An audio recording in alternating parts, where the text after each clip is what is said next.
ಕೊಡಿಸಲೇಬೇಕು. ನೀವು ದುಡ್ಡು ಕೊಡುವವರೆಗೂ ನಿನ್ನ ಪಾದ ಬಿಡೋಲ್ಲಪ್ಪ. ನಿನ್ನ ಪಾದ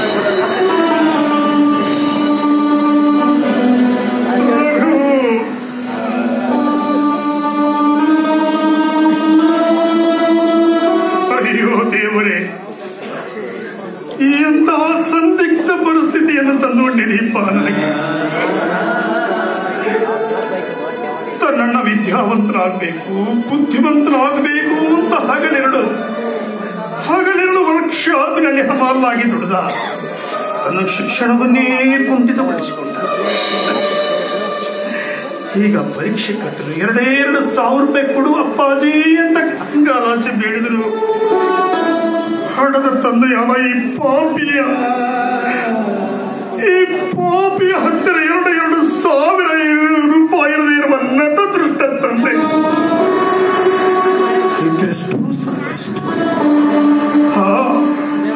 ಒಂದು ವೇಳೆ ಹಣ ಕೊಡದೆ ಹೋದ್ರೆ ನಮ್ಮ ರಘುವೀರ ಪರೀಕ್ಷೆಗೆ ಕಟ್ಟೋದಿಲ್ಲ, ವಿದ್ಯಾವಂತರಾಗುವುದಿಲ್ಲ. ನಾನೇನ್ ಮಾಡ್ಲಿ? ನಮಗ ವಿದ್ಯಾವಂತರಾಗಬೇಕು, ಬುದ್ಧಿವಂತರಾಗಬೇಕು. ಹೇಗಾದ್ರೂ ಮಾಡಿ ಹಣ ಹೊಂದಿಸಲೇಬೇಕು. ಈ ಮನೆಯಲ್ಲಿರುವ ಯಾವುದಾದರೂ ಒಂದು ವಸ್ತುವನ್ನು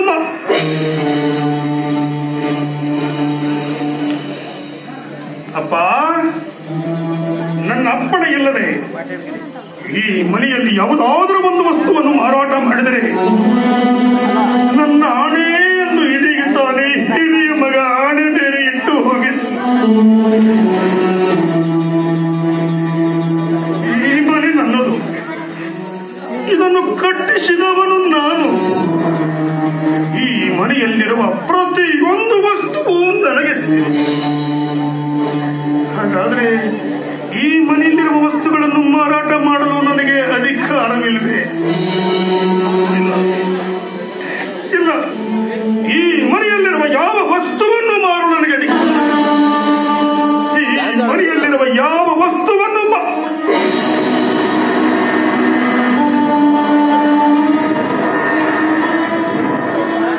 ಒಂದೇ ಒಂದು ಅಮೂಲ್ಯವಾದ ವಸ್ತು, ನನಗೆ ಸೇರಬೇಕಾದ ವಸ್ತು, ನಾನು ಮಾರಲಿರುವ ವಸ್ತು ನನ್ನ ಬಳಿ. ಈ ಮಾರಾಟ ವಸ್ತು ಯಾರ ಅಧಿಕಾರವೂ ಇಲ್ಲ. ಇದನ್ನೇ ಮಾರಿ ನಮ್ಮ ರಘುವೀರನ ಶಿಕ್ಷಣವನ್ನು ಪೂರ್ಣಗೊಳಿಸುತ್ತೇನೆ. ರೇಣುಕಾ, ನಾನೊಂದು ಮಾತು ಕೇಳುತ್ತೇನೆ, ನಡೆಸಿಕೊಡುತ್ತೀಯ? ನಡೆಸ್ಕೊಡ್ತೀನಿ. ತಪ್ಪಾಗಿ ಭಾವಿಸಬಾರದು. ಇಲ್ಲ. ರೇಣುಕಾ,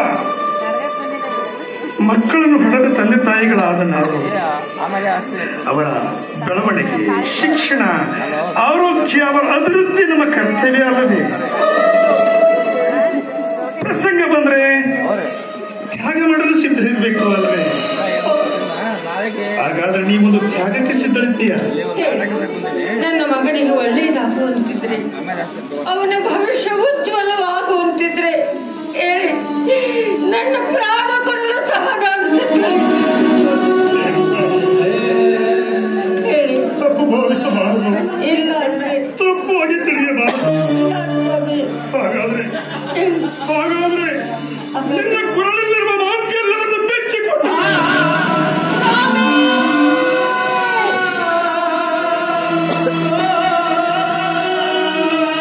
ಅದನ್ನೇ ಮಾರಿ ರಘುವೀರ ತನ್ನ ಶಿಕ್ಷಣವನ್ನು ಪೂರ್ಣ ಮಾಡಿಕೊಂಡು ಇದೇನು ಸ್ವಾಮಿ, ಏನ್ ಮಾತಾಡ್ತಾ ಇದ್ದೀರ?